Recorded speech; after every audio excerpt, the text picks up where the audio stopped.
Alam mo ba na sa panahon ni Kristo ay marami ng mga naglalakihang estruktura ang ginawa? At sa katunayan tangayan ng matagal lang pinagdedebatihan ng mga eksperto kung totoo bang itinayo ito o hindi.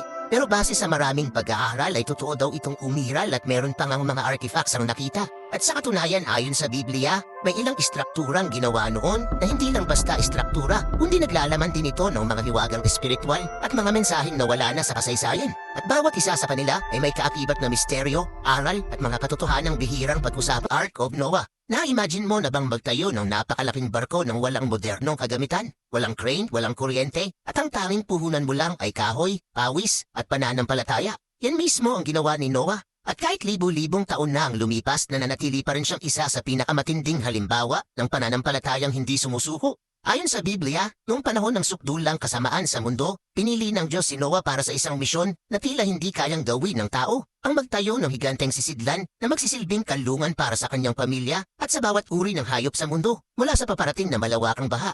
Isipin mo ang eksena, isang lalaki sa gitna ng tuyong lupa, abala sa pagputol ng kahoy at paggawa ng mga silid sa loob ng napakalaking barko. Habang pinag-iinitan ng araw, pinagtatawanan pa siya ng mga kapitbahay at tinatawag siya na baliw at pinagdududahan ang kanyang ginagawa. Pero araw-araw patuloy siyang nagtrabaho dahil alam niyang ipinagkatiwala sa kanya ng Diyos ang kaligtasan ng lahat ng nilalang.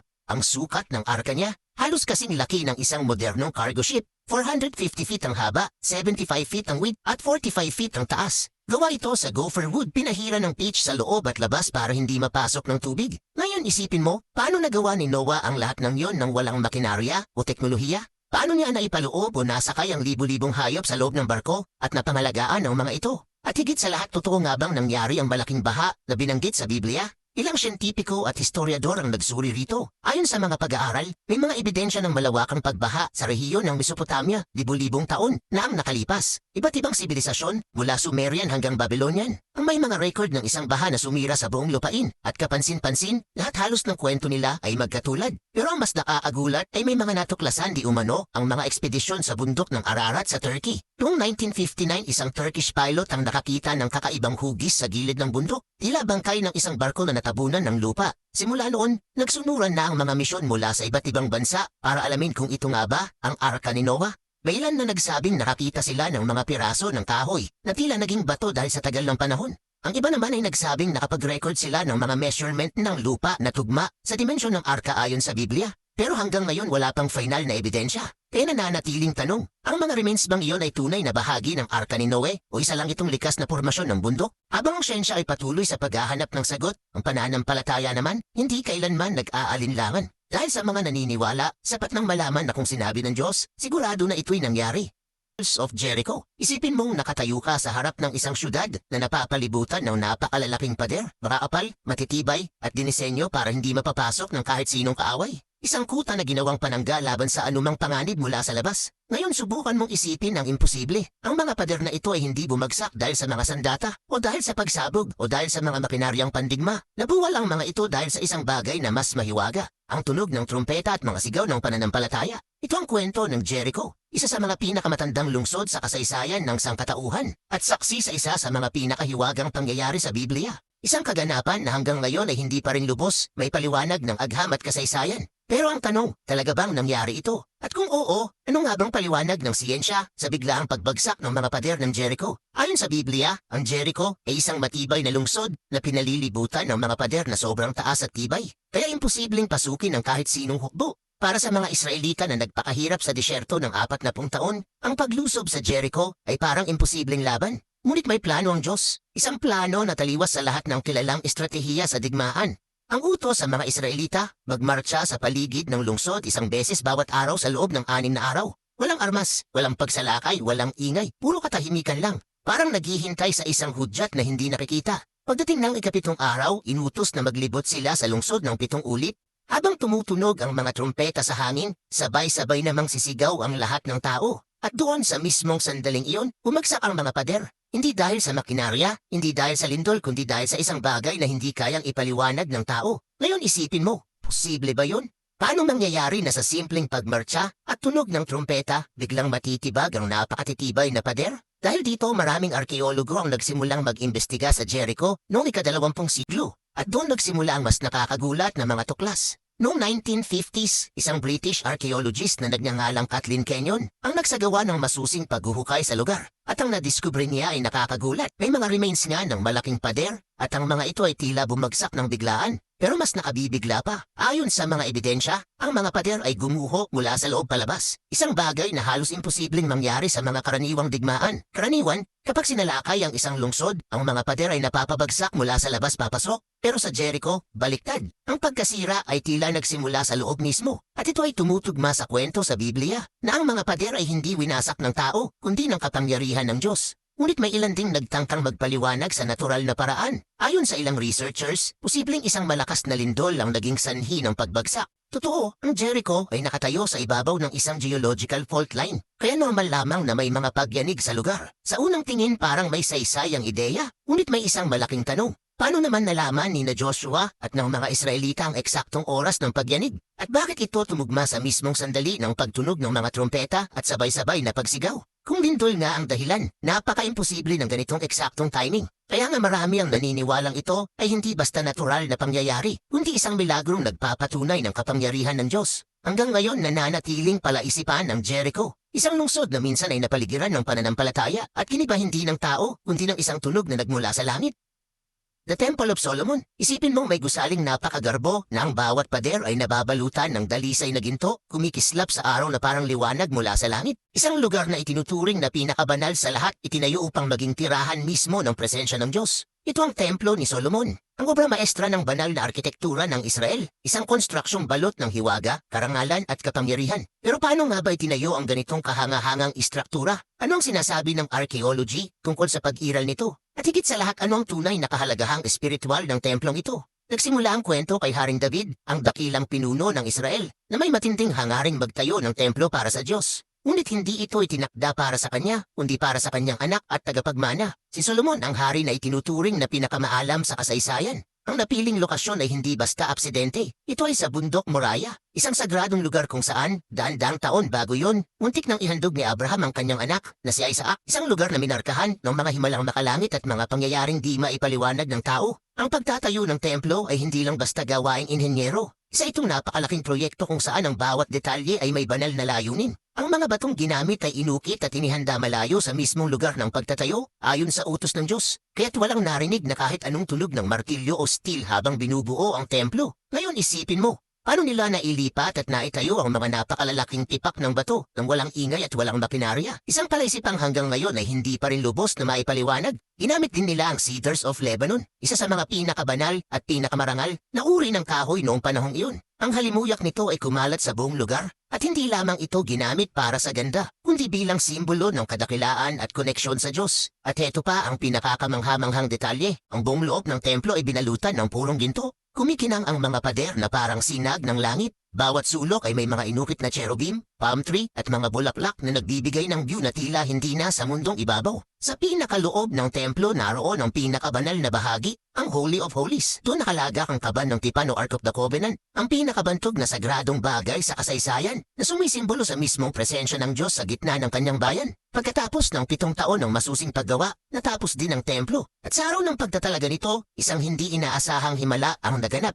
Tinipon ni Solomon ang buong Israel para sa isang engranding seremonya. Sa harap ng altar, nanalangin siya ng time team, hinihiling sa Diyos na tanggapin ang templong ito bilang kanyang tahanan dito sa lupa. At bigla bumaba ang isang makalangit na ulap at pinuno ang buong templo. Isang presensya na halos madamah ng lahat, napakabanal, napakaliwanag at di maipaliwanag. Pagkatapos noon, bumaba ang apoy mula sa langit at tinupok ang mga handog sa altar. Lahat ng mga tao ay napaluhod sa takot at pagkamangha dahil alam nilang naroon mismo ang Diyos, buhay, totoo at makapangyarihan. Ngunit hindi doon nagtapos ang kwento. Ang templo ni Solomon ay nanatiling balot ng misteryo sa loob ng maraming siglo. Ang mga sikreto nito, ang pagkawasak nito at ang mga alamat na bumabalot dito ay patuloy pa rin bumabalik sa ating kasaysayan hanggang sa ngayon. The Tower of Babel. Isipin mo ang isang mundo kung saan iisa lang ang wika ng lahat ng tao. Walang hadlang, walang hangganan. Bawat bansa ay nagkakaintindihan, nagkakaisa, at may iisang layunin. Ang magtayo ng isang tore na aabot hanggang sa langit. Ngunit sa halip na lapitan ng Diyos, ang hangaring ito ang naging dahilan ng kanyang galit. At doon nagsimula ang isang pangyayaring nagbago sa direksyon ng sangkatauhan magpakailanman. Ang pagkakawatak-watak ng wika at pagkakaunawaan ng tao. Ayon sa Biblia, pagkatapos ng malaking baha, nagsimulang dumami at kumalat sa buong mundo ang mga inapo ni Noe. Sa loob ng ilang panahon sila ay nanatiling nagkakaisa. Iisa ang kanilang sinasalita, iisa ang kanilang plano, at dahil dito, walang tila imposibleng gawin. Hanggang sa napagpasyahan nilang manirahan sa kaparangan ng Shinar, na ngayon ay kilala bilang bahagi ng sinaunang Mesopotamia. Ngunit hindi lang sila basta tumira doon. Nais nilang mag-iwan ng marka sa kasaysayan. Gamit ang mga bricks na pinatigas sa apoy at bitumen bilang pandikit, nagsimula silang magtayo ng isang napakalaking tore. Isang simbolo ng pagmamataas at tiwala sa sarili. Isang proyektong magpapatunay na hindi nila kailangan ng Diyos. Sinabi nila, magpakatanyag tayo at magtayo ng isang tore na aabot hanggang langit upang hindi tayo magkawatak-watak sa buong lupa. Genesis 11 verse 4. Habang tumataas ang tore, lalo ring tumitindi ang kanilang pagmamataas. At doon kumilos ang Diyos. Nakita niya ang ginagawa ng tao at nagpasya siyang guluhin ng kanilang wika. Bigla, hindi na sila nagkakaintindihan. Isipin mo ang gulo. Ang isang manggagawa na humihingi ng ladrilyo pero tubig ang ibinibigay sa kanya. Ang tagapamahala na sumusubok magutos pero wala nang nakakaintindi ng kanyang sinasabi. Ang dating maayos at organisadong pagtatayo ay biglang naging kaguluhan. Sa loob lamang ng ilang sandali, ang dating iisang proyekto ng pagkakaisa ay naging simbolo ng pagkakahiwalay ng sangkatauhan. At dahil wala ng komunikasyon, iniwan nila ang tore at kumalat sa iba't ibang panig ng mundo na siyang naging ugat ng pag-usbong ng iba't ibang bansa at kultura na meron tayo ngayon. Ngunit ang tanong, totoo bang nangyari ito? Ayon sa ilang scholar, maaaring ang tore ng Babel ay batay sa isang tunay na gusali, ang mga sinaunang ziggurat o mga templong may hugis pyramid na karaniwan sa Mesopotamia. Isa sa mga pinakatanyag dito ay ang Etemenanki, isang napakalaking templo sa sinaunang Babylon na itinayo bilang parangal kay Marduk, ang Diyos ng lungsod. Ang ibig sabihin ng pangalan nitong Etemenanki ay ang bahay na nag-uugnay sa langit at lupa, nakapansin-pansin katulad ng layunin ng tore ng Babel na mababasa sa Biblia. Sa paglipas ng mga siglo, ilang beses itong nasira at muling itinayo hanggang sa tuluyang iwan at mawasak, kaya nananatiling palaisipan. Ito nga ba ang orihinal na tore na tinutukoy sa kasulatan? Walang tiyak na sagot pero malinaw ang aral ng kwentong ito. Ang tore ng Babel ay hindi lang kwento ng pagkawasak ng wika. Ito ay isang warning laban sa pagmamataas ng tao. Hanggang saan nga ba kayang dalhin ng ambisyon at kapangyarihan? At kailan nagiging delikado ang pagsubok ng tao na tapatan ng Diyos? Dahil minsan, sa gitna ng ating pagnanais na umabot sa langit, nakakalimutan nating may hangganan pa rin ang ating kakayahan bilang tao.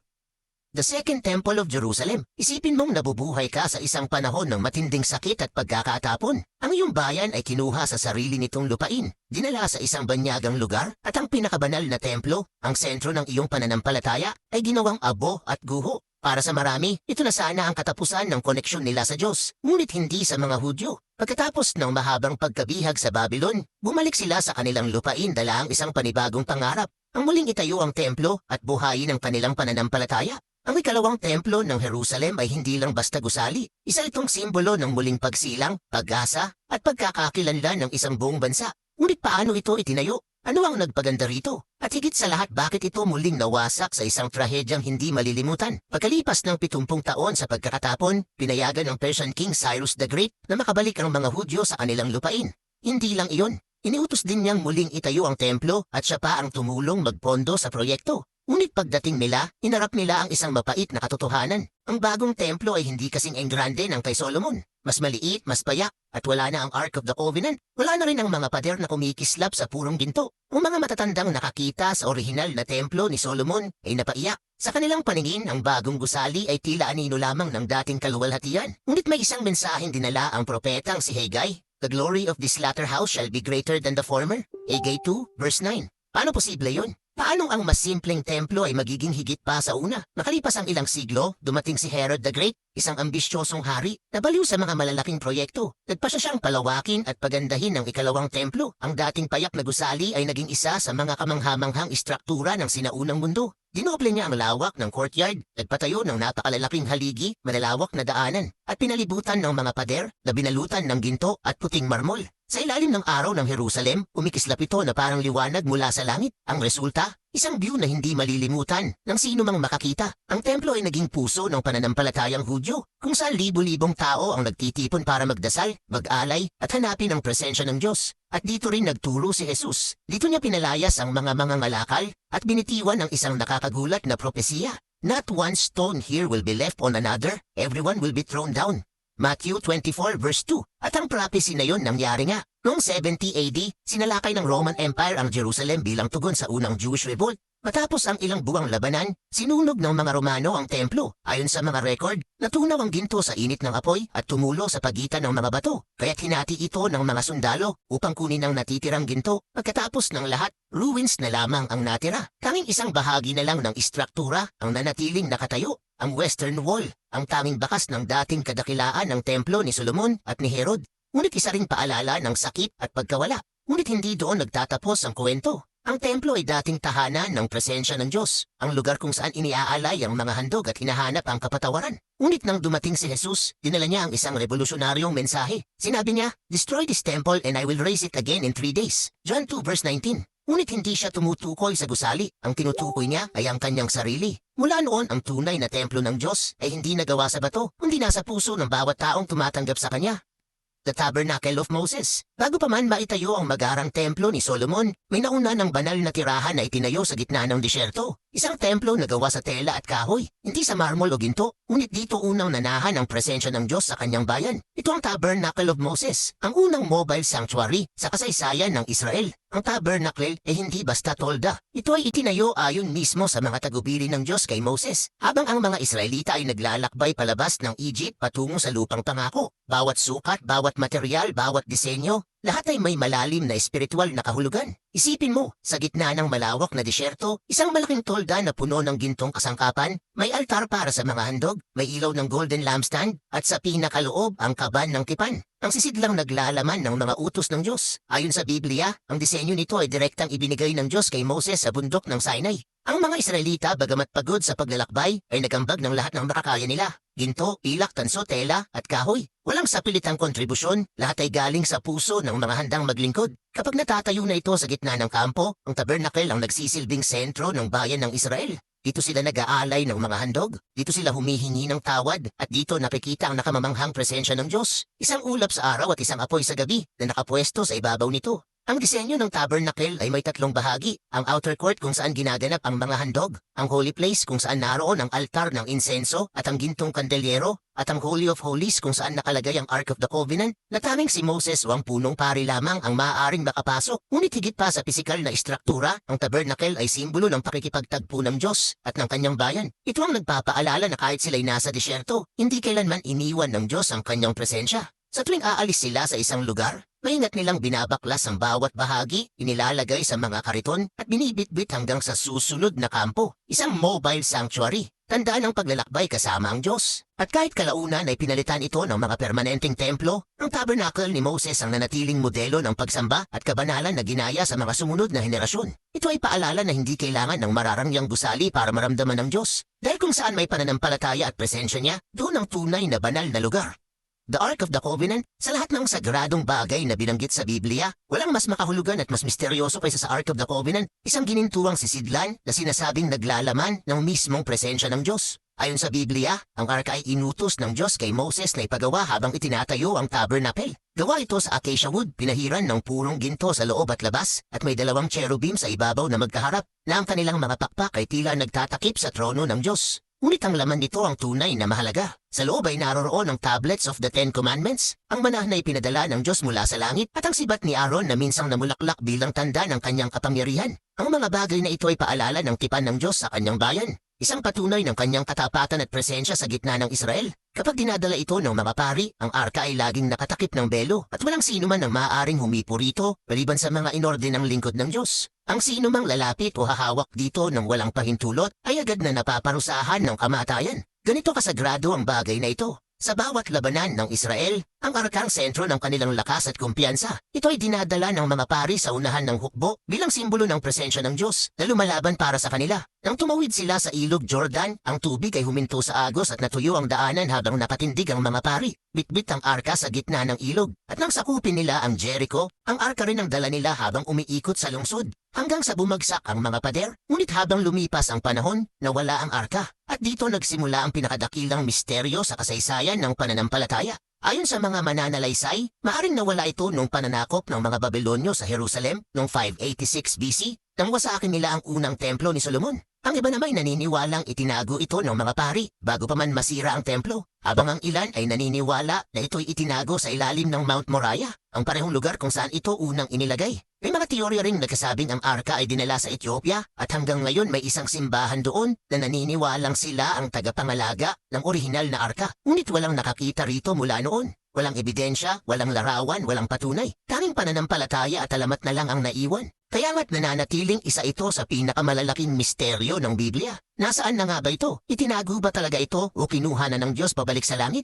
Ano man ang katotohanan, ang Ark of the Covenant ay higit pa sa isang sagradong kahon. Isa itong paalala ng presensya ng Diyos na siya ay hindi nakatira sa mga pader o altar lamang, kundi sa mga pusong handang sundin ng kanyang mga utos. Sa dulo, ang tunay na aral ng arka ay ito. Ang presensya ng Diyos ay hindi mo kailangang hanapin sa mga lugar na nakatago dahil kung ang puso mo ay tapat, naroon siya mismo. Nananahan, nakikinig at kumikilos. Kaya isipin mo, kaibigan, kung ang Diyos ay gustong manahan sa loob mo, handa ka na ba talagang paghandaan siya? Dalhin mo ang tanong na yan sa iyong puso.